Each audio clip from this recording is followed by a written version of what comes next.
é um gozador, é um pai gozador. E isso é importante porque eu queria chamar a atenção essa questão lá do Édipo, de um tempo, uma espera, de uma certa espera, porque vocês sabem que uma coisa que se atualiza nos pacientes que nos procuram, e esse é um sintoma contemporâneo, é a impossibilidade de esperar. Eles querem efeitos rápidos. Eles querem soluções imediatas. Não só com a gente.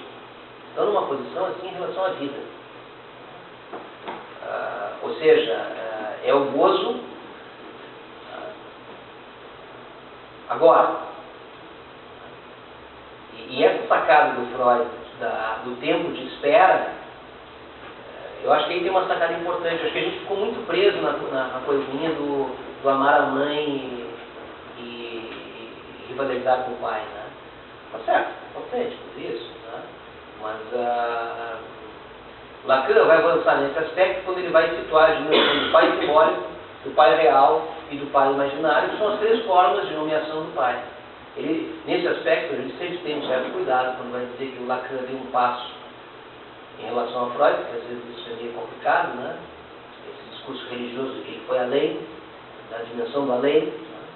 Mas nesse aspecto eu acho que é inegável que na medida em que ele institui as três instâncias do pai, as três formas de nomear o pai na sua condição imaginária, simbólica e real, ele nos tira desse embaraço, esse embaraço de amor e de ódio, e nos coloca numa dimensão temporal do que vai recair na ideia dos três registros e depois do sintoma como vai fazer o elo desses registros. Então, eu fico sentindo provocado aqui a falar. Essa ideia da procrastinação, né, do só depois do gozo no seu tempo, eu quero brincar com o que a gente estava falando agora há pouco, dessas novas formações, se é que existem, mas lembrando assim dos teóricos da pós-modernidade, por exemplo, do Provérsky, ele vai falar da importância, primeiro, de uma moral protestante, que eu acho que é bem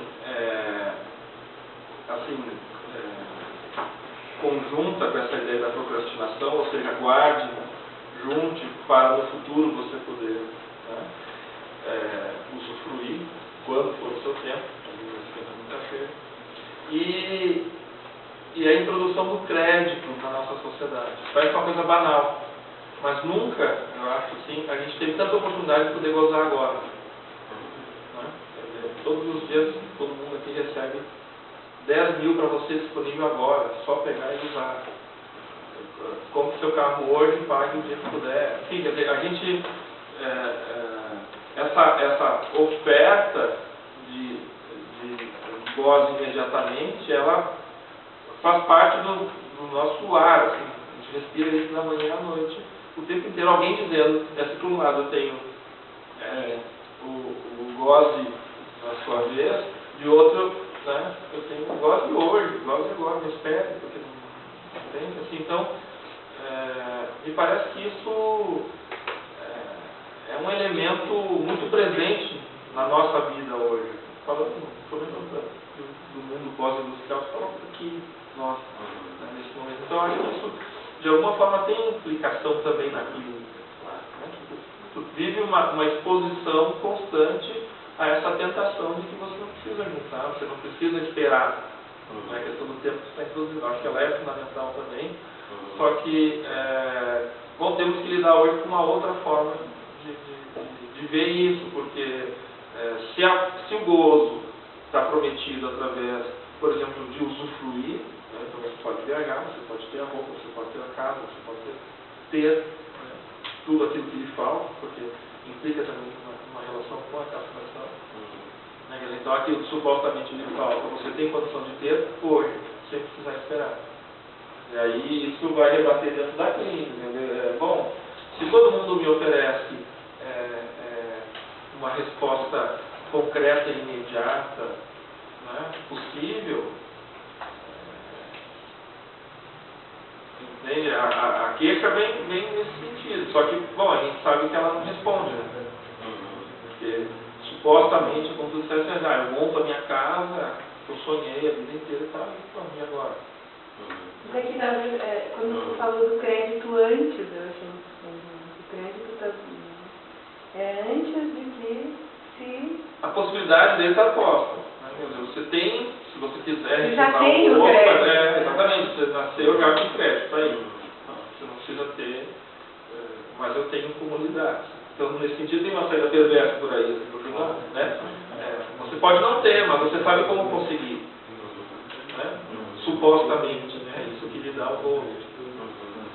Mas eu estou sempre pensando nessa questão do gozo fálico e do gozo outro.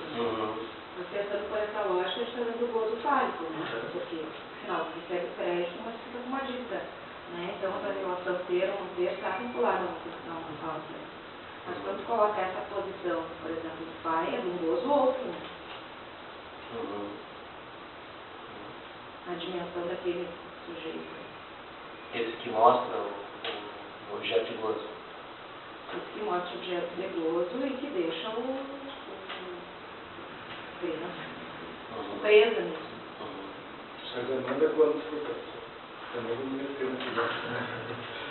quando ele está falando desse crédito que está dado antecipado e que tem um que sucede outro, eu acho que ele está, o entendimento que eu fiz, que não seria um gozo fácil, seria um gozo outro. Na verdade, que era uma continuidade tal, né, quer dizer, eu tenho carro, todo apartamento. Mas às vezes dizer que exatamente transgredir a questão da castração. será que depois transgredir? Esses objetos estão colocados numa cadeia no sentido de exatamente prometer De um gozo sem limite. um gozo sem limite. Então, nesse sentido, me pareceria dentro dessa lógica, seria mais diante da recusa da falta. Esses pequenos objetos não viriam para resolver a falta? Eles podem adquirir, né? Vai adquirindo, vai substituindo. Hoje um carro, né? Um apartamento, depois uma viagem, depois... Só vai resolvendo essa falta, né? Já que o crédito está tão disponível, né? Como você ensina. Vocês sabem que é uma queixa recorrente que nós não temos tempo para nada. Vocês vejam, as pessoas se encontram hoje e dizem, como está a correria? Eu ouvido isso, eu ouço direto isso. É a correria. Uma correria. E isso te permite estar inserido dentro de um... Né? Porque se eu disser, não, eu estou tranquilo, não estou fazendo mal, então estou mal, como assim? Não, talvez a sessão da tarde não tem importa, não pode. Mas nem precisa estar ali, né? Tem que estar correndo. Tem que estar correndo, claro. Não é o oposto do estar correndo e Sim, estar parado, né? Tem que estar correndo. Isso é muito interessante, porque a gente trabalha bem os dois, né? Mas eu, Os dois não trabalham. que nem os dois não trabalham, é verdade. A minha filha, ela está hoje com 10 anos e desde quando ela tinha ali 1 ano e pouco, eu reservava a quinta-feira da manhã para ficar com ela, né? Para ir para a pracinha, para brincar, para dar uma atenção para ela, né? A gente atende até tarde no consultório, né? Então, às vezes chega em casa, a criança pequenininha vai no cedo, não meu pai, aquela coisa toda.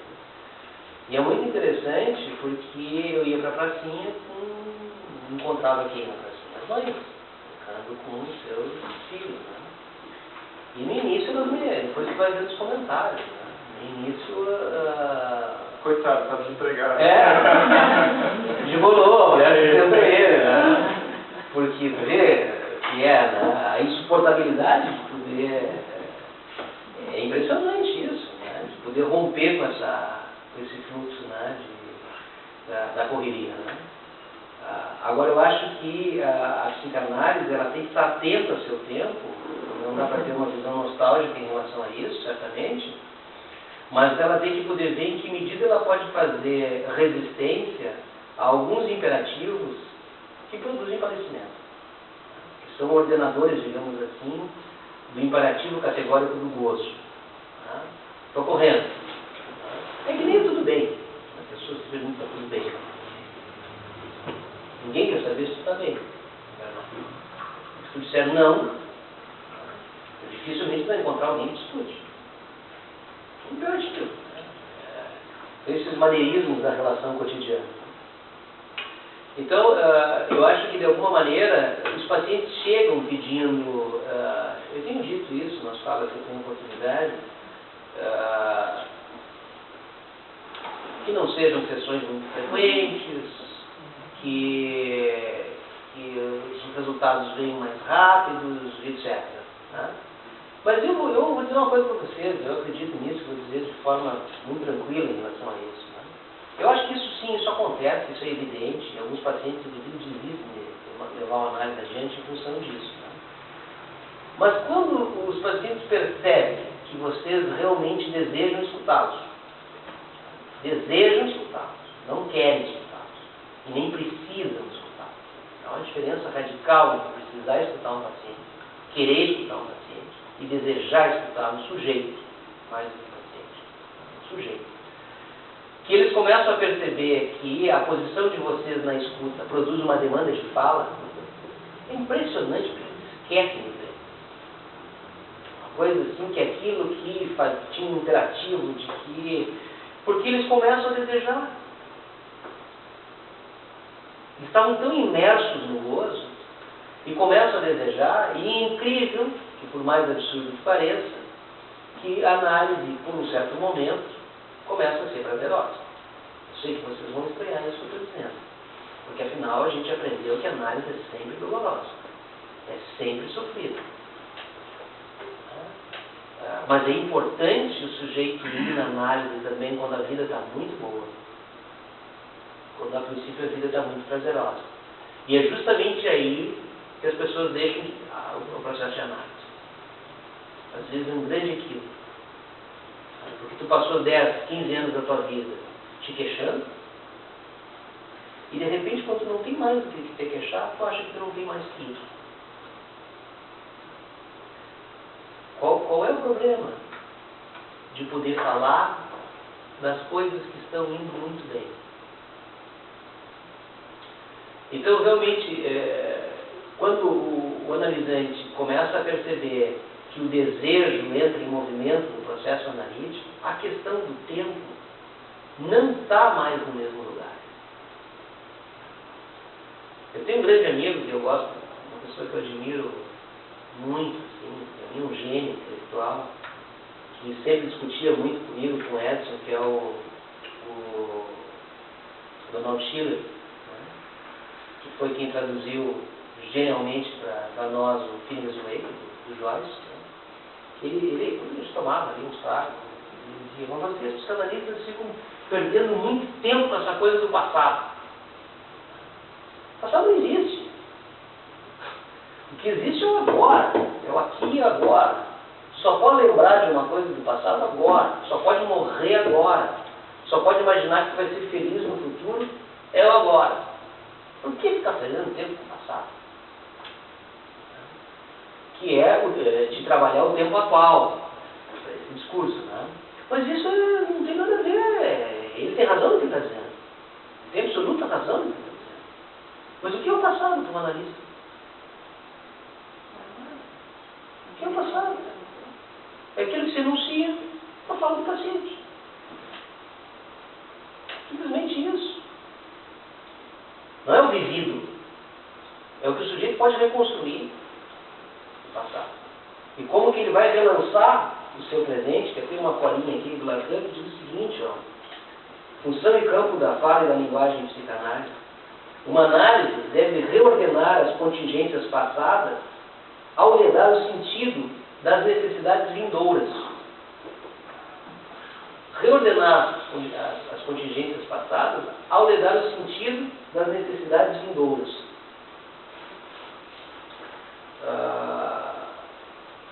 Vocês vejam que essa é uma questão terrível para o sujeito definido.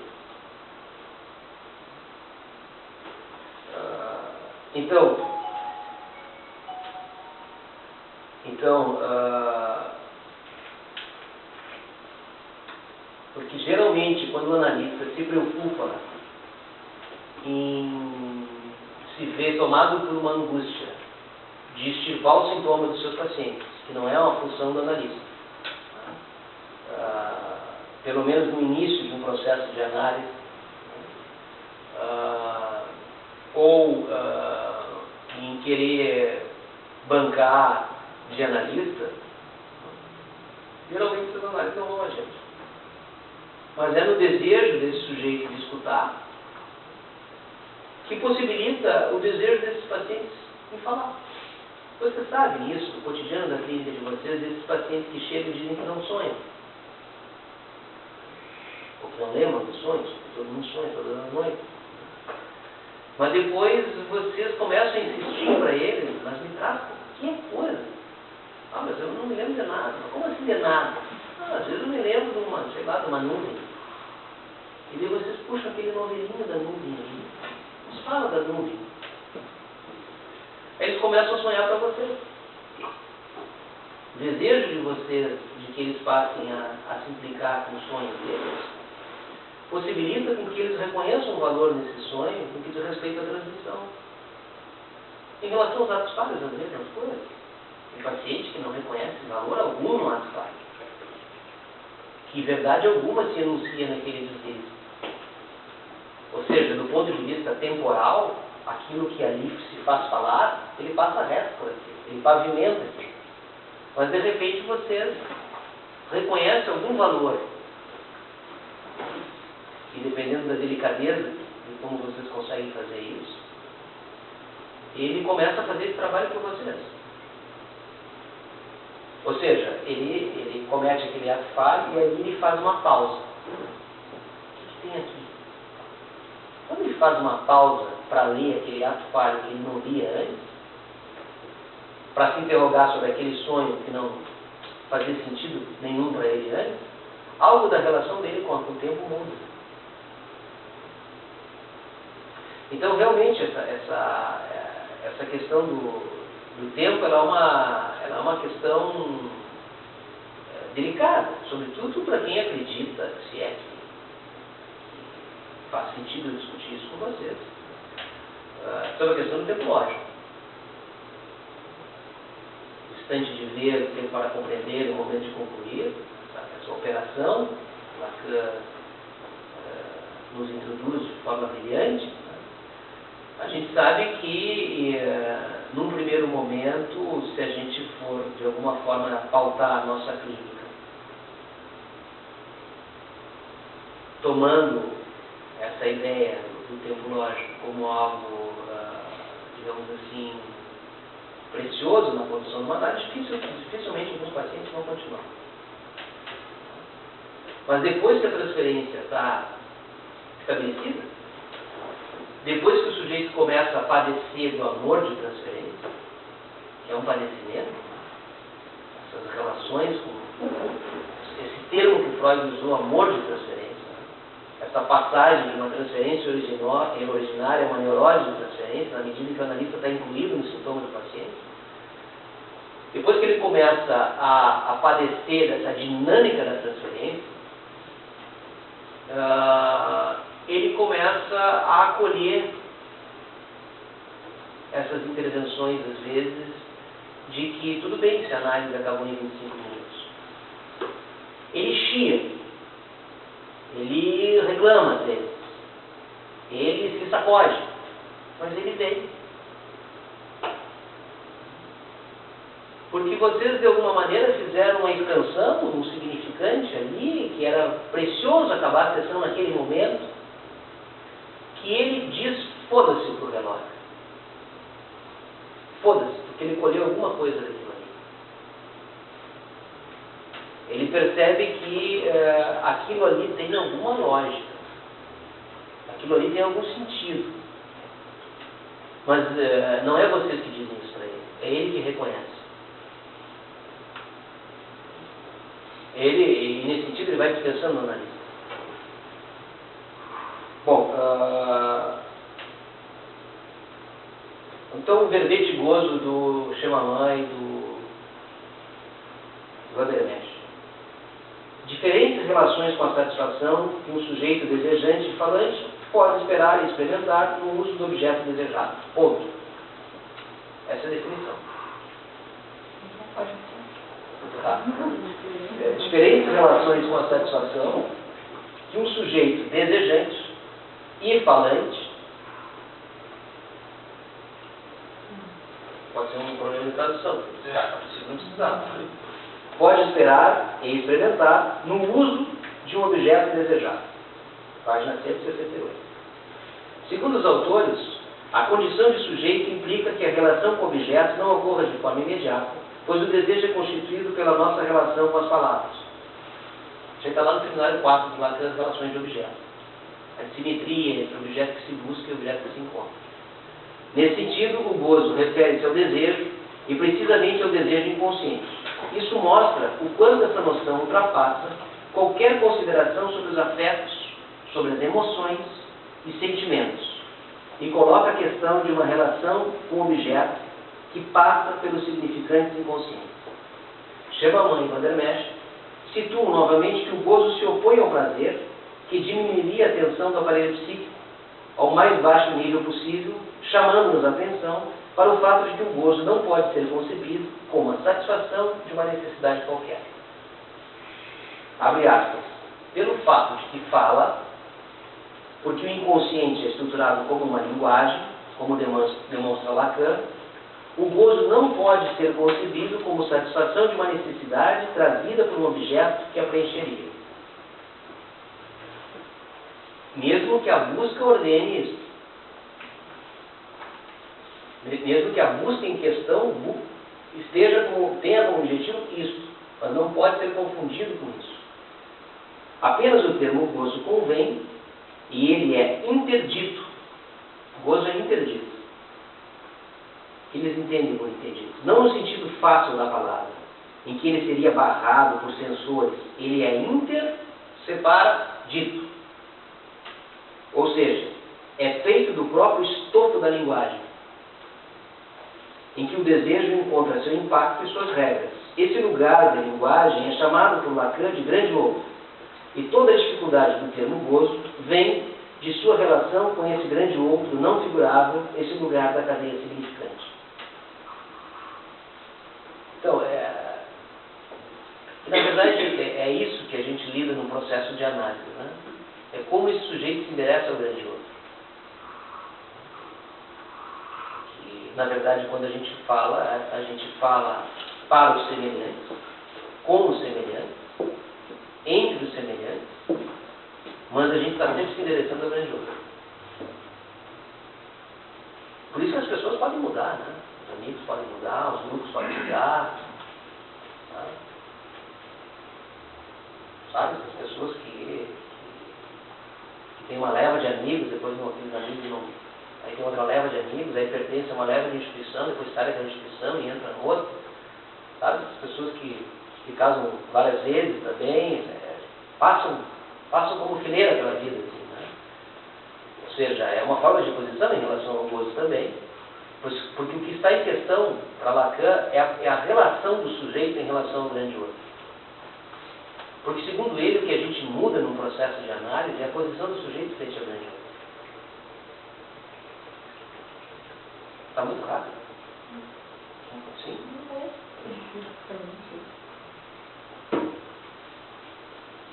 Então,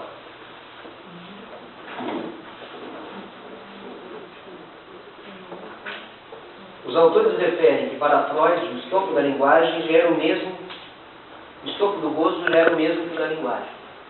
É isso que eu falei no início. Pois é a partir de Fordar, da repetição da perda e do aparecimento do objeto desejado,